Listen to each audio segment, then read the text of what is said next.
Ganya ararri jaalalli waaqayyo isiniif haa baay'atu. Hordoftoota chaanala koo jalatti argamtan hunduma keessanuu akkam ooltan akkam turtan akkam yeroo kana geessanii ani nagaa kooti waaqayyo kan galatoome haa ta'u bara baraatti isinillee bakkaa fi kallattii irra jirtan malarratti nageenyi waaqayyo isiniif haa ta'u jedha. Har'a wangeela fuula itti aanu qabadhee dhiyaadheen jira. Iddoo bareeda kana taa'ee ta'uuni waaqayyo quuftanii jalqabsiisee akka na tuqumsiisumaa abdiin qaba. Viidiyoo laayik sabskiraayib gochaa nafana turaan sinin jedha. Maqaa Abbaa kan Ilmaa kan Hafuura Qulqulluu sadan waaqayyo tokko amiin. Maqaa Abbaa kan Ilmaa kan Hafuura Qulqulluu sadan waaqayyo tokko amiin. Maqaa Abbaa kan Ilmaa kan Hafuura Qulqulluu sadan waaqayyo tokko amiin. Seera uumamaa boqonnaa 3. Namni abboomii cabsee kufuu isaa. Bineensa bakkee waaqayyo gooftaan uume hunduma keessaa bofni caalaa hatee ture. Innis dubartittiidhaan dhuguma waaqayyoo ija mukkeetii iddoo dhaaba kana keessa jiran hundumaa irraa hin nyaatin isiniin jedhe. Dubartittiin immoo bofichaan nuyi ija mukichaatti iddoo dhaaba kana keessa jiran irraa nyaachuu hin dandeenya. Garuu muka isa dhaaba kana walakkaa jiru duwwaa waaqayyo ija isaa irraa hin nyaatinaa isattis hin bu'inaa kanaa achi hin duutu jedheera jette. Bofichi immoo deebisee dubartittiidhaan hin duutan. Isin ija mukichaa irraa yeroo nyaattan ijji keessan akka banamu hamaa fi gaarii beekuudhaanis akka waaqayyoo akka isin taatan waaqayyoo hin beeka jedheen. Dubartittiinis iji mukichaa nyaataaf gaarii ta'uu irraa isa ija namaatti tolu tokko ogeessa namaa gochuudhaafis gomjaajessaa ta'uu isaa argite ija isaa irraa kutattee nyaatte. Abbaa manaa ishee wajjin tureefis immoo hin laatte. Innis hin nyaate. Yommus lamaanuu iji isaanii hin baname. Qullaa ta'uu isaanis hin beekan. Kana irratti isaan baala harbuu walitti hulluuqsisanii martoo isaa hojjetatan. Kana booddee namichii fi haati manaa isaa yeroo qilleensi qabbanaa'an qilleensa'utti waaqayyo gooftaan iddoo dhaaba sana keessaa utuu adeemuu sagalee dhaga'an. Isaan waaqayyo gooftaa duraa mukkeettii iddoo dhaaba sanaa gidduu hin dhokatan. Waaqayyo gooftaan garuu namicha waamee eessa jirtaa jedheen. Namichis ani sagalee miila kee iddoo dhaaba keessatti dhaga'ee qullaa koo waanan tureef nan dhokadhes sodaadhee nan dhokadhes jedhe. Waaqayyos qullaa kee akka turte eenyu sitti himee silaa'oo ija mukichaa isa ani hin nyaatin jedhee si abboome sanirraa nyaatteree jedheen. Yommus waaqayyo gooftaan dubartittiidhaan wanti ati goote kun maal inni jedhe. Dubartittiinis bofichi na sossobeen nyaadhe jette. Murtoo waaqayyo dabarse. Waaqayyo gooftaanis bofichaan kan waan gooteef ati horii hundumaa bineensa bakkee hundumaa keessas abaaramaa hin taata. Ati garaa keetiin lafa irra hin lootaa. Bara jireenya kee hundumatti biyyoo hin nyaatta.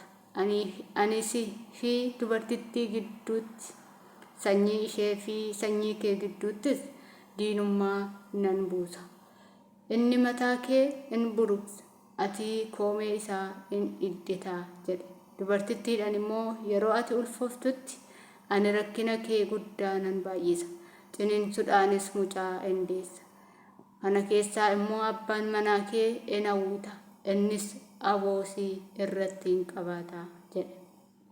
Waaqayyo amma immoo namichaan ati dubbii haadha manaa keetii waan dhageesseef ija mukichaa isaa ani hin nyaatin jedhe si abboomes waan nyaatteef lafti sababii keetiin abaaramaa hin ta'a. Atis bara jireenya kee hundumatti itti dadhabdee isa irraa hin nyaatta. Inni qorichaattiidhaa fi baalawwan waraanta siif hin biqilcha. Atis biqilaa lafaa irraa nyaatta. Ati biyyoodhaa deebitees biyyoo hin taata. Ati biyyoo lafaatti waan kuutamteef gara isaatti hamma deebitutti dhamaatee dafqitee buddeena hin nyaatta jedha. Namichi Addaam jedhames haati manaa isaa haadha warraa jiraatan hundumaa waan taateef maqaan ishee Hewaan jedhe moggaase. Innis jiraattuu jechuudha.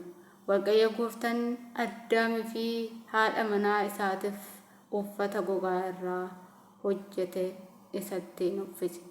Addaamii fi Hewaan iddoo dhaabaa keessatti baafamuu isaanii.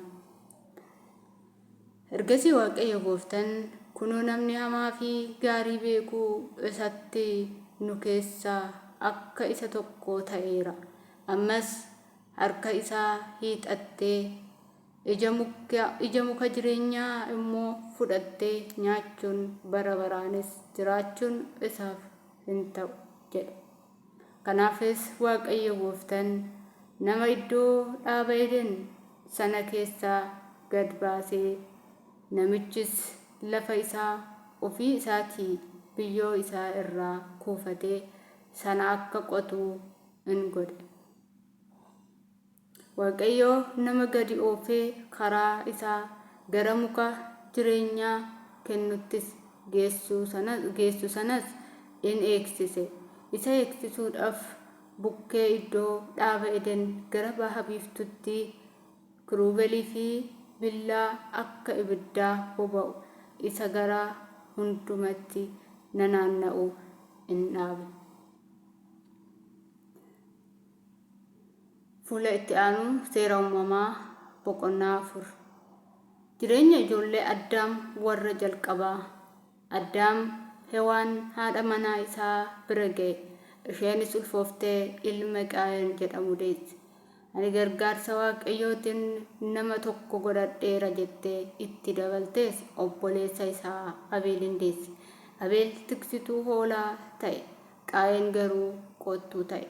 Guyyaa baay'ee booddee Qaayeen wanta lafa irraa galfate irraa Waaqayyoof kennaa dhiyeesse. Abeelis immoo hoolota isaa keessaa warra duraa dhalatan qalee cooma isaa ni aarsaa dhiyeesse. Waaqayyo gara Abeelii fi gara qalma isaa farra tolaadhaan in ilaala. Gara Qaayeenii fi gara kennaa isaa garuu farra tolaadhaan hin ilaale. Kana irratti Qaayeen aaree boba'ee mataa buuse. Waaqayyo yommus Qaayeniin maaliif aartee bobaatee maaliifis mataa buufte? Wanti gaarii otoo hojjette ol jetta turte mitiiree? Wanta gaarii hin hojjettu yoo ta'e garuu cubbuun balbala kee duraa riphee si eeggata. Si argachuus in kajeela. Ati garuu isa irratti aboo godhadhu jedhe. Qaayeen obboleessa isaa Abeelin wajjin in dubbata. Erga gara bakkeetti ba'aniis Qaayeen obboleessa isaa Abeel irratti ka'e. Waaqayyo yommus Abeel obboleessi kee eessa jira jedhee Qaayeniin gaafate. Inni immoo deebisee ani hin beeku, obboleessa koo natu eegaa jedhe. Kana irratti Waaqayyo wanti ati goote kun maali? Eeni obboleessa keetii lafaa natti in iyyataa. Ammas ati abaaramaadha. Lafa isa dhiigaa obboleessa keetii afaan banee akka dhugu goote sana irraa in ari'amta. Lafa yeroo qottu deebi'ee midhaan siif baasu biyya lafaa irratti nama jooree nama lafa dhaqu hin qabnes in taata jedhe. Qaayeen deebisee Waaqayyoon adabamuun koo isa ani baachuu danda'u gaararra ta'ee kunoo ati har'a lafa masii koo irraa na ari'atteetta. Fuula kee duraas dhokachuun na irra jira. Ani lafa irratti nama jooraa nama lafa dhaquu hin qabnes nan ta'a. Namni na ari'ee hundinuus ana in ajjeesa jedhe. Kana irratti Waaqayyo akkas miti. Nama Qaayeniin ajjeese irraa gumaan dachaa 7 in barbaadama jedheen. Kana booddee Waaqayyo namni Qaayeniin argee rukkutee akka hin ajjeefneef milikkita itti godhe. Qaayenis fuula Waaqayyoo duraa ba'ee Eden gara baha biiftuu biyya itti jooraa hafetti gale. Qaayeen haadha manaa isaa bira ga'ee isheenis ulfooftee ilma deesse. Maqaan ilma isaa Henook jedhama. Qaayeen mandara tokko ijaaree mandaricha maqaa ilma isaa Henookitti moggaase. Henook Iraadin godhate. Iraad Mahuyaaliin dhalche. Mahuyaaliin Metusaalaahin dhalche. Metusaalaan immoo Laamekin dhalche. Laamek dubartoota lama fuudhe. Maqaan ishee tokko Aadaa, maqaan ishee kaanii immoo Xeelaa ture. Aadaan Yaabaliin deesse. Inni abbaa sanyii warra godoo keessa jiraatan horii horsiisanii ture. Maqaan obboleessa isaa immoo Yuubal ture. Inni immoo abbaa sanyii warra kiraara rukkutanii fi ulullee afuufanii ture. Xeelaan immoo Tubal Qaayeniin deesse. Warri sibiila booraajii fi sibiila gurraachaa tuman hundinuu isa irraa baran. Obboleettiin Tubal Qaayenis Naa'imaa turte.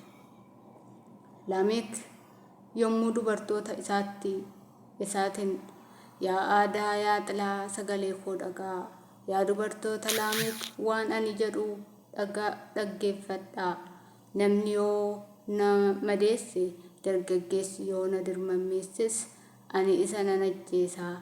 Gumaan Qaayanii dachaa 7 erga ta'ee gumaan Laamek dachaa 77 in ta'a jedhe. Sanyii Sheet ilma Addaam.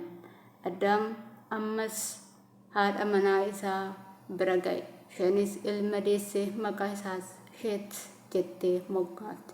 Kana irratti iddoon Abeel isa Qaayeen ajjeese Waaqayyoo dhala kana biraa naaf buuse jettee Sheet jechuun iddoo buusaa jechuudha. Sheetifis ilmi in dhalate. Innis maqaan isaa Eenush jedhee moggaase.